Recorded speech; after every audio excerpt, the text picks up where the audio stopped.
Tia, I want to start with you on this. What do you expect us to see, and what do you expect this particular committee to say when they do release these returns? Well, I think we should see Trump's tax returns soon because Democrats want to release it before this congressional session ends, which will be kind of at the end of the day on January 2nd. So they don't have a lot of time before Republicans take control. I think what you'll see is, number one, I think they're working on redacting the document so they can release as much of kind of the source material as possible. And I think they are going to try to kind of show their work to make clear what they outlined in the report that's already been released, which is that former President Trump's taxes weren't audited, but what they can now disclose is that, you know, he uses a lot of maneuvering, a lot of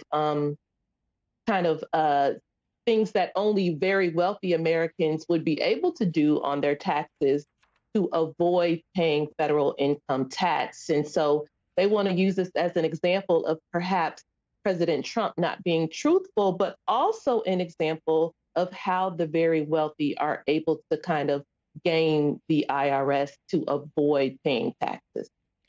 Glenn, from what has been reported, and for those pieces of information that we have so far, Tia mentioning a couple of those, one of the reporting that we have so far, and one of the things that have been noted, is that under Trump, what we saw from the IRS is they recommended a limited examination into his taxes because, quote, he used professional accountants.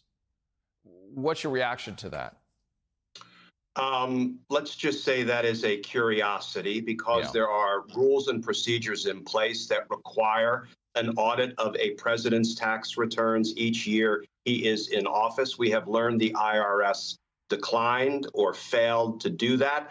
The only reason that we've heard given by what was then sort of Steve Mnuchin's IRS was, well, they didn't have the time or the resources. But of course, we did learn that they had plenty of time and apparently more than enough resources to do non-mandatory audits, discretionary audits on some of Donald Trump's enemies like Jim Comey and Andrew McCabe. So I don't think that explanation passes the laugh test. And I also think, you know, there should be an examination of whether there was some abuse at the top of the IRS that prevented these audits from being conducted. And who would oversee that would be the question, right, Glenn, at this point as we move into a new Congress? Well, I think there are two ways to oversee it, Richard. One is Congress obviously could open an inquiry. Now, the House might not be willing to do that come January when the new Republican-controlled Congress is sworn in. But there should also perhaps, if there's enough evidence, adequate predication, as we prosecutors put it, to open an investigation criminally. Then you have criminal investigators from the IRS. You have forensic auditors and accountants who can pour through what has now been disclosed regarding Donald Trump's tax returns, and let's see what they find. Tia, one of the things that stand out, we just had that full screen up that showed business losses.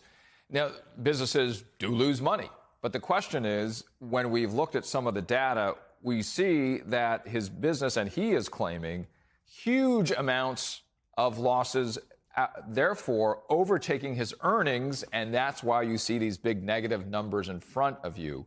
And some of those claimed costs that have caused him to operate at a loss and pay zero taxes have included things like, as we've looked at the pieces of information so far, and I want to know if you think that they are in question to you at the moment, that he's suffered these massive business losses. What do you make of how he got to those numbers? And we're looking at 2016 and 2017 specifically. Yeah, and that's, I think, what the root of Congress, especially Democrats, would like to get at. That's what they've been trying to get at by working to get his taxes for several years. Clock kind of ran out on House Democrats before they lose power. But that's what they're saying, is that it deserves scrutiny, it deserves investigation, and that former President Trump should provide more information to justify these huge losses he's documenting.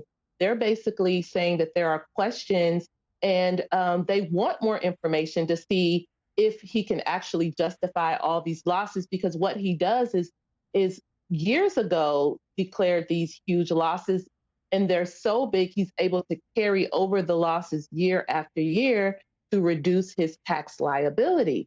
So again, it is about former President Trump and whether, his taxes were filed accurately and reflect truly his businesses, how much they're worth, how much they earned, how much they lost. But again, it goes to this bigger picture of the IRS about the distribution of wealth in America and how perhaps some of the wealthiest Americans are able to use, the numbers, use the maneuvers, use the complicated system, and quite frankly, use the IRS being short-staffed to game the system. Because that's another thing that came up in the Ways and Means report, is that President Trump and his lawyers are known to play hardball with the IRS because they know they can kind of outpower them, game the system to the point that the IRS can't keep up because they are understaffed. And Glenn, worst case scenario, if that comes to pass after these full tax returns are released, is there anything that could stop Donald Trump as he moves forward in his political career in the coming 2 years? Only the will of the American voters. Of course, the will of the American voters was almost overridden on January 6th. But I also think, Richard, it highlights the need to try to legislate at least some transparency, some disclosures by people who are running for the highest office in the land. And I know people will say the Constitution doesn't allow for any additional sort of prohibitions or checks on presidential candidates. But I don't think the Constitution was really designed to let somebody lie, withhold, and deceive information from the American people and successfully run for office only to be outed later. I think you have to take that legislative maiden voyage, pass some common sense, thoughtful, narrow legislation, let it be challenged in court.